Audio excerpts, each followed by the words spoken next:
Assalamualaikum warahmatullahi wabarakatuh. Selamat berjumpa kembali dengan saya. Pada kesempatan kali ini saya akan mewawancarai salah satu pemerhati pendidikan Kabupaten Lampung Barat.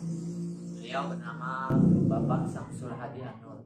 Profil beliau adalah guru dari SMP Negeri 2 Waitenong, Kabupaten Lampung Barat, dosen UT Bandar Lampung, dosen STAI Ibnu Rus. Beliau juga merupakan pengajar praktik guru penggerak Kabupaten Lampung Barat angkatan 5 ya Pak ya? Yes. Kemudian beliau juga adalah guru pelatih provinsi dalam program PTKB Guru Pendidikan Agama Islam. Beliau juga pernah menjadi guru inti tim pengembangan kurikulum juga dan juga instruktur provinsi dan Kabupaten Lampung Barat. Untuk selanjutnya saya ini akan mewawancarai terkait identifikasi masalah yang saya temukan di sekolah. Nanti secara umum wawancara saya juga akan mengarah ke pembelajaran yang selama ini dilakukan di Kabupaten Lampung Barat. Kita waktunya ini Pak Samsul.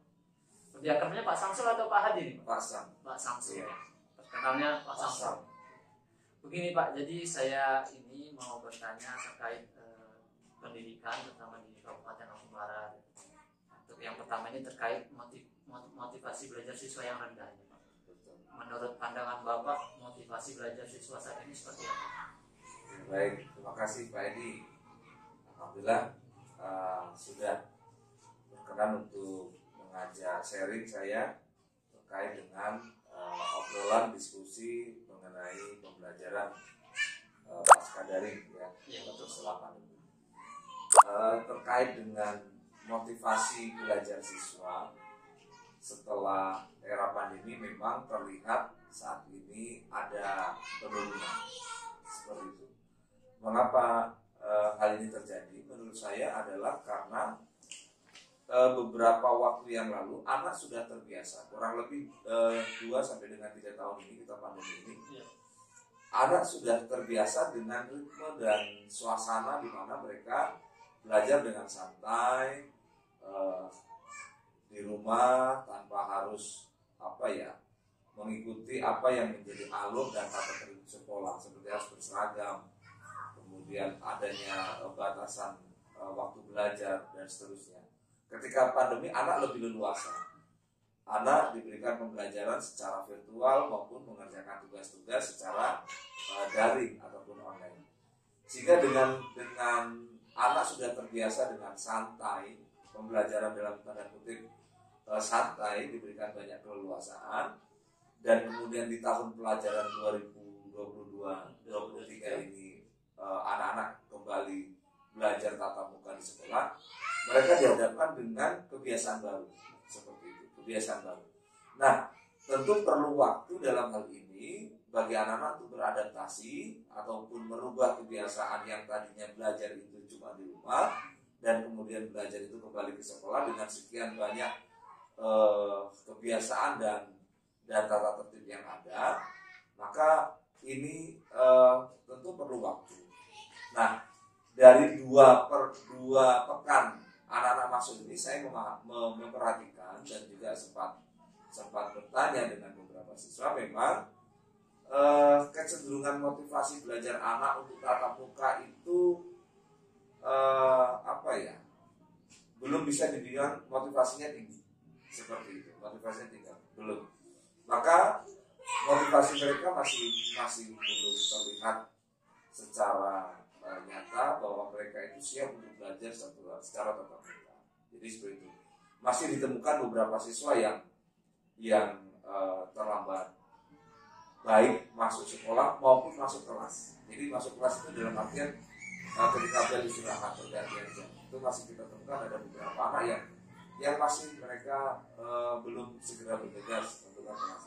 Nah, ini menjadi indikator bahwa motivasi mereka itu masih belum terlihat bahwa mereka punya kredit yang tinggi untuk memulai pembelajaran. Nah, ini menjadi tantangan tentunya bagi para guru, para pendidik untuk bagaimana membiasakan dan menumbuhkan pada diri anak untuk siap belajar dengan moda tatap muka seperti itu.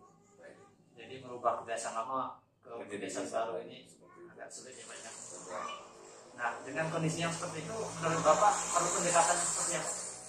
Baik. Nah, yang saya sampaikan tadi melanjutkan, ini menjadi tantangan nyata bagi semua guru dan bahkan juga termasuk stakeholder pendidikan yang ada di sekolah, bagaimana agar bersinergi dan bersama-sama untuk kemudian membangunkan ataupun semacam menumbuhkan kembali etos semangat anak-anak untuk belajar. Jadi seperti itu. Dan saya yakin ini pasti tidak butuh waktu yang lama bagi rekan-rekan pengajar dan pendidik untuk kembali menumbuhkan kebiasaan anak untuk belajar secara daring, ya.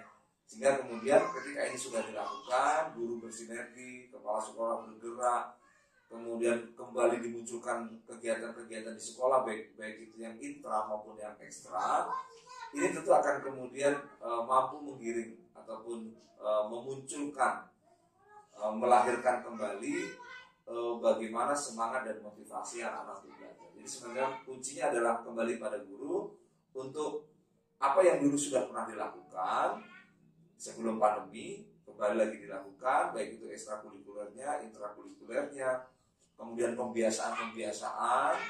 Nah, saya yakin kurang dari 1 semester, saya rasa hal ini bisa memunculkan memunculkan kebiasaan baru dan kembali anak-anak memiliki motivasi yang tinggi untuk belajar. Dan selanjutnya Pak, kalau di kelas saya itu fokus siswa itu cuma sampai 20 menit atau kurang, itu bagaimana mensiasatinya? Ya, benar. Jadi pembelajaran di dalam ruangan itu memang Pak Edi, itu ketika proses pembelajaran itu dalam tanda kutip menjemukan seperti itu ya, atau hanya datar-datar saja, maka anak bisa saja itu hanya bertahan di 20 atau 30 menit. Setelah itu anak menemukan sebuah rasa bosan, kejenuhan. Maka di sini sebenarnya yang menjadi sutradara ya dalam proses pembelajaran di kelas itu adalah guru. Jadi ketika guru mampu mengemas pembelajarannya itu dengan pembelajaran yang asik, menarik, dan jangan lupa melibatkan keaktifan siswa ya dalam proses pembelajaran itu, maka insya Allah lebih dari 30 menit atau misalnya sampai dengan 3 jam pelajaran di kelas itu insya Allah anak-anak tidak jenuh. Karena apa? Mereka terlibat. Tapi ketika mereka pasif, prosentase keaktifan di dalam proses pembelajaran itu didominasi oleh guru, maka yang terjadi siswa akan cepat jenuh. Maka di sini inovasi, kreativitas guru itu sangat dibutuhkan agar anak-anak tidak kemudian kehilangan fokusnya. Jadi seperti itu. Dan tidak masalah saya rasa saat ini guru kembali bukan hanya mempraktekkan pembelajaran di dalam kelas, tapi juga di outdoor, di luar kelas. Agar apa nih? Ini ada sebuah ikhtiar guru dalam pembelajaran agar tidak siswa tidak jenuh, peserta didik tidak merasa bosan. Seperti itu. Kemudian selanjutnya kita sadar bahwa kebutuhan dan gaya belajar siswa ini berbeda-beda. Iya, betul. Nah, untuk menyikapinya itu bagaimana? Oke, baik. Dalam satu ruang kelas dengan jumlah anak yang cukup banyak, kalau untuk SMP sampai dengan 32 per kelas, maka tentu di dalamnya juga memiliki beraneka ragam karakter, ya, beraneka ragam karakter. Maka oleh karenanya Pak Edi dan rekan-rekan sekalian, bagi pendidik, maka menjadi sebuah keharusan bagi seorang guru itu adalah melakukan asesmen. Nah, dalam kurikulum Merdeka ini kan kita mengenal asesmen yang disebut diagnostik, tapi dalam hal ini karena kita akan melihat karakter Pak Edi, maka kita akan melakukan asesmen non kognitif, gitu, asesmen non kognitif. Di dalamnya kita mencoba untuk mengeksplor, menggali siapakah siswa ini. Misalnya kita sebut siswa ini si A, Ahmad misalnya. Ahmad ini dari mana? Siapa orang tuanya? Berasal dari keluarga yang seperti apa? Bagaimana kesehariannya? Maka ini adalah sebuah upaya seorang guru untuk melihat dan mengumpulkan informasi yang akurat mengenai profil tiap siswanya. Jadi guru itu sebenarnya dituntut untuk mengetahui di kelasnya itu anak-anak itu seperti apa. Maka ketika guru sudah melakukan sebuah diagnosa, sebuah asesmen awal di kelas tertentu, maka dia akan memiliki sebuah gambaran, oh anak ini dengan karakter seperti ini, termasuk juga potensinya nanti akan terlihat, maka saya akan bisa mengemas pembelajaran saya dengan seperti ini. Maka seringkali pembelajaran itu tidak bisa disamaratakan antara kelas yang satu dengan kelas yang lainnya. Meskipun itu satu rombel, antara 7A dengan 7B bisa jadi tidak sama modelnya, gitu kan ya. Bisa jadi model pembelajaran A itu cocok untuk kelas ini, tapi belum tentu model pembelajaran A ini akan cocok di kelas yang lain. Nah, bagaimana guru dalam hal ini bisa kemudian memetakan kelas mana yang cocok dengan model pembelajaran ini, kelas mana yang cocoknya dengan ini, seperti itu. Maka sekali lagi di sini guru tetap menjadi peranan penting, yaitu menjadi sutradara dalam pembelajaran itu. Nah, jadi ini perlunya ada asesmen di awal, penilaian sebetulnya yang dilakukan guru untuk mengetahui seperti apa sebenarnya bakat, karakter peserta didik. Seperti itu. Seperti yang kita ketahui ini Pak, ada peserta didik kita itu yang gaya belajarnya auditori. Nah, menurut Bapak metode ceramah itu masih relevan nggak dengan gaya belajar siswa yang seperti itu? Oke, baik. Memang kita mungkin pernah mendengar di luar sana bahwa ceramah itu metode ceramah itu sudah tidak lagi relevan, sudah tertinggal atau kurang efektif. Tapi sebenarnya jadi metode ceramah juga masih tetap kita perlukan, ya kita tetap perlukan karena pada KD-KD tertentu kita memerlukan sebuah pendekatan dengan menggunakan ceramah. 1, 2, tidak dipungkiri bahwa ada kelas di mana di kelas itu mayoritas isinya adalah anak-anak dengan, mohon maaf, kemampuan yang tidak seperti kelas unggulan, gitu kan? Di mana di sini guru harus mengambil porsi yang lebih besar dalam proses pembelajaran. Nah, ketika guru harus mengambil porsi yang lebih besar, kan artinya di sini ada pendekatan ceramah, gitu kan? Yang harus digunakan pendekatan ekspositori, ya ceramah seperti itu. Jadi kembali sebenarnya pada keterampilan seorang pendidik, seorang pengajar, bagaimana dia mampu memilih dan memilah model maupun metode apa yang akan saya gunakan di sebuah ruang belajar di kelas, sehingga dia kemudian bisa memadu padankan apakah saya menggunakan metode ceramah dengan durasi sekian persen atau saya akan mengambil minimal sekali untuk ceramah dan selebihnya saya akan menggunakan metode yang lain. Jadi seperti itu. Untuk KD-KD tertentu. Ceramah masih tetap diperlukan seperti itu. Sekarang kita ke materi rendahnya literasi siswa. Iya, betul. Bagaimana pendapat Bapak tentang rendahnya literasi di sekolah? Oke, baik. Memang menjadi PR bersama Pak Edi ketika kita berbicara mengenai literasi, ya. Bagaimana minat baca anak-anak kita di sekolah itu memang cukup memprihatinkan, ya. Beberapa tahun yang lalu perpustakaan itu banyak dikunjungi oleh anak-anak, ya, menggunakan waktu-waktu istirahat, jam kosong dengan mereka berkumpul di perpustakaan atau di pojok baca, ya, di gazebo yang sudah banyak disediakan di sekolah. Apalagi di kabupaten kita hampir setiap sekolah punya pojok baca yang difasilitasi dengan buku-buku literasi. Ternyata pengunjungnya Pak Edi itu juga sekarang sangat sedikit sekali. Jadi waktu istirahat mereka lebih banyak mereka digunakan di kantin. Jadi seperti atau digunakan dengan aktivitas-aktivitas yang lain yang itu merupakan bukan bagian dari memperkaya pengetahuan mereka lewat kegiatan literasi.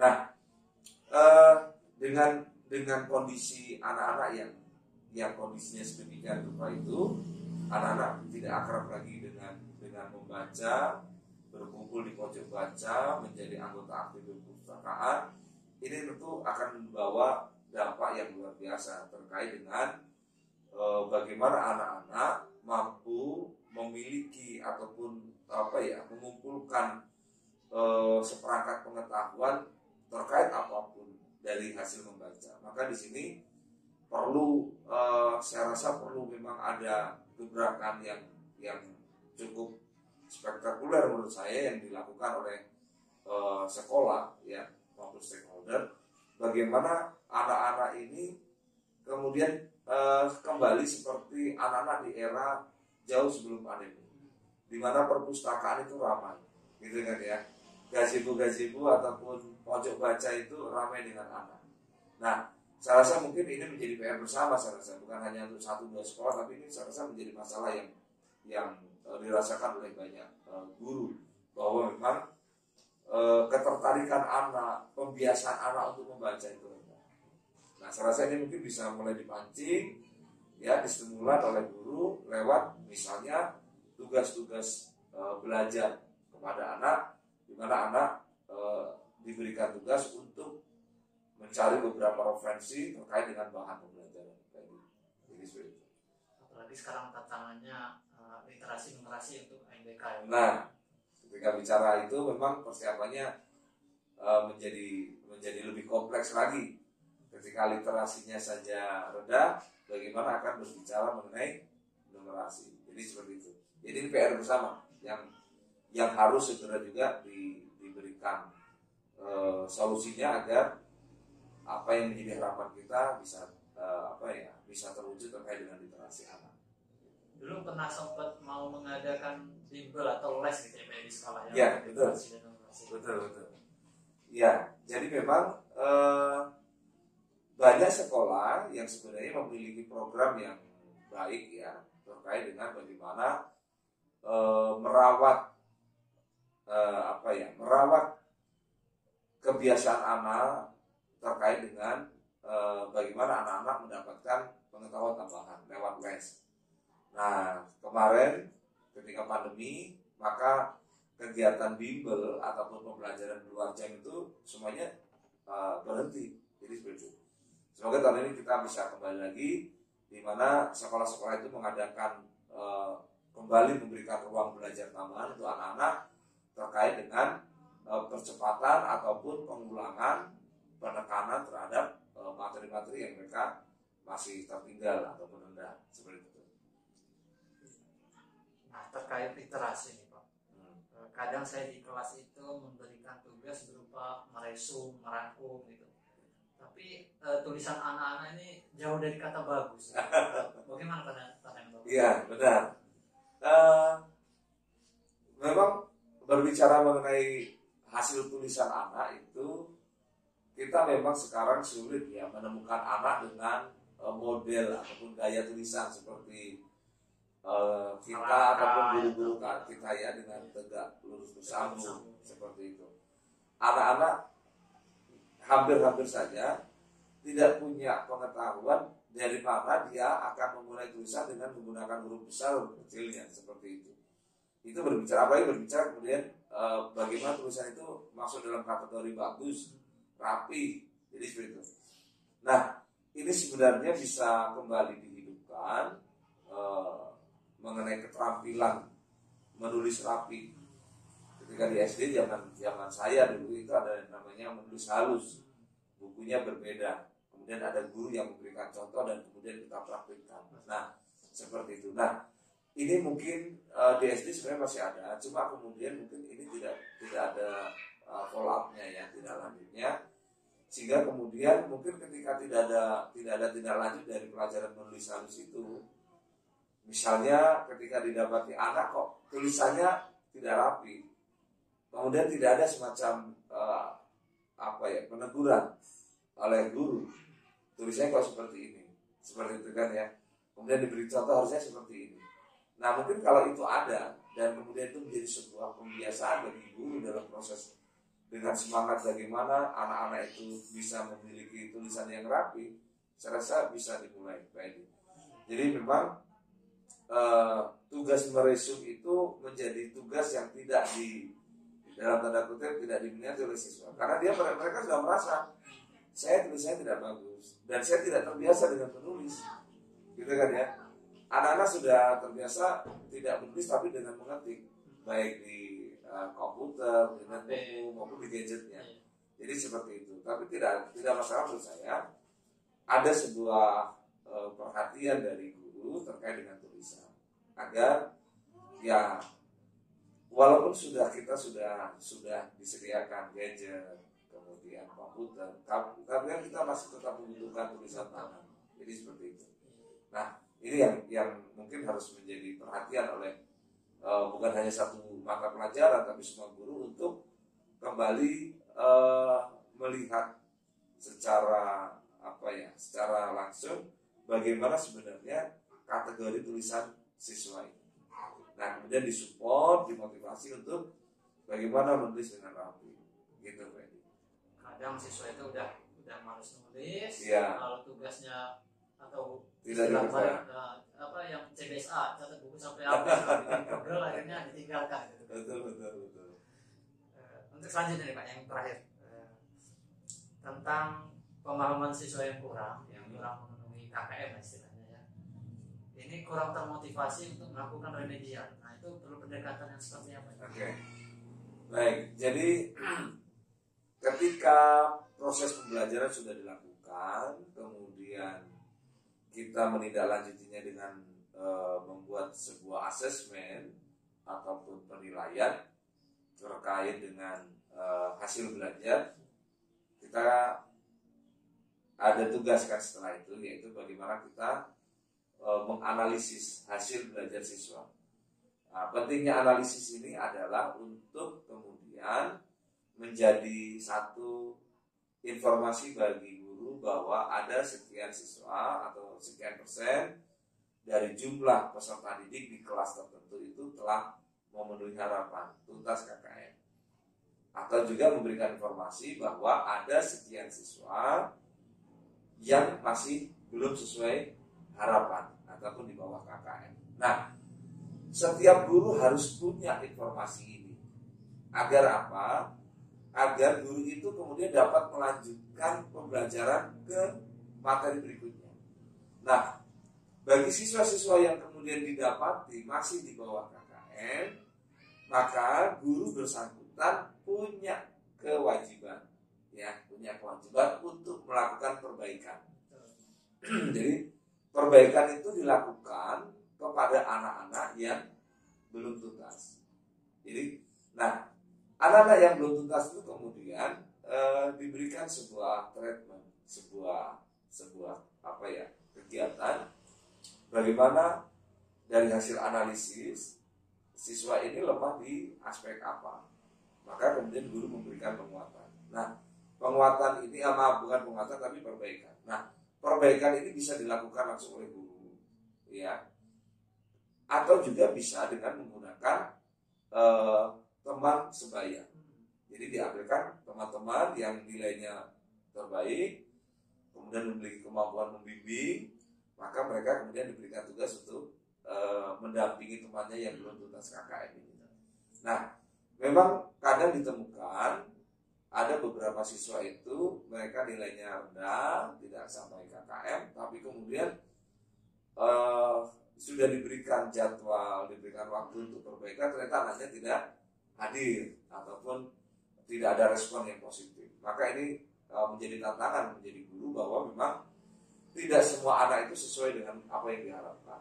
Jadi seperti itu. Jadi memang harus ada pendekatan tertentu yang harus dilakukan oleh seorang pendidik agar anak-anak ini kemudian bisa mengikuti remedi. Tapi kata kuncinya sebenarnya saya tidak sependapat dengan guru yang kemudian secara terang-terangan mengekspos hasil belajar. Karena ditempel di papan informasi. Misalnya guru IPS kemudian setelah melakukan asesmen, kemudian hasilnya ditempel. Nah, itu kan nanti kemudian dilihat oleh banyak siswa, oleh banyak teman-temannya. Karena ada 5 anak yang tidak tuntas. Maka dengan namanya tampilkan di kaca misalnya di papan informasi, secara psikologis mereka malu. Mungkin anak-anak dengan karakter tertentu akan beranggapan no problem, tapi dengan anak-anak dengan model misalnya anak-anak yang modelnya pesimis gitu kan, mempunyai rasa malu yang tinggi, ini menimbulkan dampak yang luar biasa. Jadi menurut saya cukuplah anak-anak yang tidak tuntas ini dihubungi, diinformasikan bahwa nah 5 orang ini silakan di hari apa misalnya jam sekian ibu akan mengadakan tambahan, kamu hadir. Nah jadi seperti itu Pak. Oke. Jadi ini dalam rangka menjaga perasaan. Takutnya udah terlanjur malu karena ditempel, akhirnya buntung. Sudah disediakan waktu, akhirnya mereka tidak datang. Jadi seperti itu. Selama ini masih kita temui nyari ditempel ya Pak. Nah, kalau saya kurang sependapat ya, dengan menempelkan hasil belajar itu di papan pengumuman yang bisa diakses oleh semua orang, semua banyak. Nah, betul. Bisa jadi itu tadi yang mengakibatkan motivasi rendah. Nah, betul. Kemudian setelah siswa yang rendah tadi kita lakukan pendekatan, nah bagaimana siswa yang nilainya tinggi? Oke, baik. Dari hasil analisis hasil belajar itu kan kita mendapatkan 2 hasil. Siswa yang tuntas dengan siswa yang belum tuntas. Siswa yang sudah tuntas, siswa yang belum tuntas tadi sudah kita obrolkan, mereka mendapatkan penguatan, perbaikan pembelajaran, bukan perbaikan materi yang mereka tidak kuasai pada aspek tertentu. Kemudian informasi yang kedua adalah anak yang sudah tuntas. Maka anak-anak yang sudah tuntas itu adalah bisa diberikan penguatan. Bisa diberikan penguatan. Artinya apa? Materi-materi yang sudah diberikan, yang itu kemudian sudah diujikan oleh guru, bisa saja diberikan penguatan. Jadi seperti itu. Jadi artinya di sini ada 2 treatment. Untuk anak yang tidak tuntas diberikan perbaikan, anak yang sudah tuntas diberikan penguatan. Nah, ketika ini semua sudah dilakukan, maka proses pembelajaran dilanjutkan di pokok bahasan yang berikutnya atau kali selanjutnya. Seperti itu Pak. Pendekatannya Pak ya. Sebagai penutup ini. Iya. Kita tahu bahwa sekolah-sekolah Kabupaten Lampung Barat akan mengadopsi kurikulum Merdeka. Terutama ada beberapa sekolah yang sudah ditetapkan untuk tahap 1 yaitu mandiri belajar. Mandiri belajar. Menurut pandangan Bapak, bagaimana kurikulum Merdeka ini menjawab tantangan-tantangan yang setelah kita sebutkan tadi? Oke, baik. Kurikulum Merdeka yang tahun ini diluncurkan oleh Kementerian Pendidikan itu merupakan sebuah ikhtiar yang dilakukan oleh kementerian, dalam hal ini Kementerian Pendidikan dan Kebudayaan, untuk menjawab tantangan dan kondisi zaman saat ini. Jadi setelah pandemi itu memang kita dihadapkan dengan hal-hal yang dulu belum pernah ataupun kita tidak mengenal. Seperti misalnya pembelajaran secara daring. Kemudian ada hal-hal yang hilang, pembiasaan-pembiasaan yang hilang karena pandemi. Gitu kan ya? Misalnya praktik baik di sebuah sekolah itu nyaris hilang atau bahkan sudah hilang karena anak-anaknya sudah lulus. Nah, di kurikulum Merdeka, Pak Edi dan rekan-rekan sekalian, kita diberikan porsi yang lebih luas. Guru diberikan keleluasaan untuk merancang pembelajarannya. Itu Pak Edi ya. Jadi guru diberikan keleluasaan untuk merancang pembelajarannya. Termasuk juga guru diberikan keleluasaan untuk melakukan asesmen. Jadi seperti itu. Jadi asesmen itu tidak hanya dibatasi pada bagaimana guru kemudian mengambil penilaian sikap, pengetahuan, dan keterampilan. Jadi kalau kita bicara penilaian itu kan kita langsung yang terbayang itu adalah sederet angka, gitu kan, hasil belajar. Tapi ketika kita bicara asesmen itu adalah lebih luas dan bukan hanya sederet angka. Jadi ketika kurikulum Merdeka itu sudah dipahami oleh guru, kemudian bersama-sama di sekolah itu diimplementasikan, maka insya Allah walaupun tidak secara langsung tapi bertahap ada perbaikan. Jadi semangatnya adalah bagaimana kita mau belajar, mau terus mau tergerak bergerak. Jadi seperti itu. Kurikulum Merdeka memberikan kemerdekaan pada guru, memberikan kemerdekaan kepada siswa untuk mengeksplor pembelajaran. Jadi seperti itu.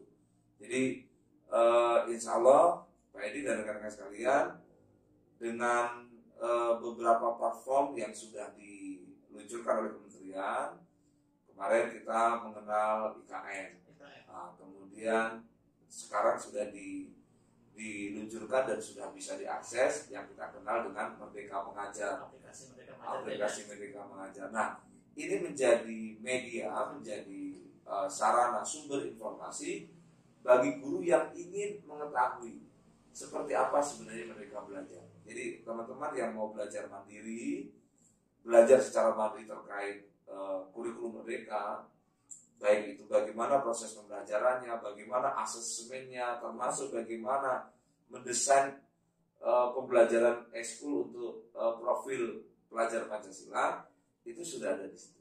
Nah, jadi ini butuh waktu, butuh proses, tapi utamanya adalah butuh kesadaran pribadi dari masing-masing guru agar mereka siap dengan perubahan. Bahwa kita seorang pendidik ini memang harus selalu siap dengan segala perubahan, karena dunia kan terus saja berubah. Jadi kalau kita stagnan, maka kita akan tertinggal. Maka ayo terus bergerak, ayo terus bergerak. Dengan bergerak, insya Allah apa yang menjadi program dari kementerian, regulasi pembelajaran terbaru yang sudah diluncurkan ini bisa kita aplikasikan di ruang-ruang belajar kita, sehingga harapan pendidikan itu menghasilkan pelajar dengan profil Pancasila, pelajar dengan profil yang baik, yang bagus ini dapat tercapai. Kuncinya bagaimana mau guru itu mau berubah, mau belajar, dan jangan lupa untuk selalu sharing, ya, bagaimana guru membuat jaringan. Ketika tidak paham, maka dia bisa mengkonfirmasi di jaringan itu. Jadi seperti itu, Freddy. Terima kasih banyak ini Pak atas ilmunya. Iya. Saya rasa cukup Pak. Sekiranya ada kekurangan, nanti akan saya minta lagi waktunya untuk bahas lebih dalam lagi. Demikian wawancara saya terkait identifikasi masalah yang saya temukan, terutama di sekolah-sekolah Kabupaten Lampung Barat. Lebih kurangnya saya mohon maaf, dan kepada Pak Samsul Hadi sebagai narasumber saya ucapkan terima kasih banyak atas kesediaan waktunya. Saya akhiri. Wassalamualaikum warahmatullahi wabarakatuh. Waalaikumsalam.